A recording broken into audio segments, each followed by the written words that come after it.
Hey guys, and welcome to the shop.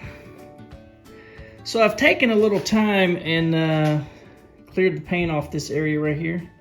There was a ton of filler in there. So this was really mangled in this area here.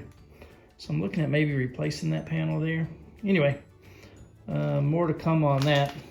I think today what we'll do is get started on this tailgate. So I've got the tailgate there, the surround, all the hardware for it. And then I've got this piece here, which replaces this piece down here. But I've noticed that the bolt holes for the latches, for the hinges, are in the wrong location. So what I'm going to do is make sure this is the correct one, that these body mounts match up to the ones in the Jeep. And then this should be a simple move to just relocate that over to where it matches up with the hinges. So come along with me today, and we'll see if we can get the at least the area back here cut out. I've already marked off where I'm going to cut it on both edges, and we'll at least get it cut out, and hopefully that surround fitted in there. So yeah, let's see if we can get that done.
right, guys. So there it is with the tailgate cut out. I'll still need to come in here and clean this up a little more. Right in there. And I'll need to clean this up and get this off of here as well, I believe. So I think that's going to be in the way. Same way over on this side. I'll have to clean this up through here. And then down here at the bottom, I've still got these two little brackets I need to get off of there, as well as this strip down through here. So let me get set up and I will work on that, and then we'll be able to get the surround fitted, I think.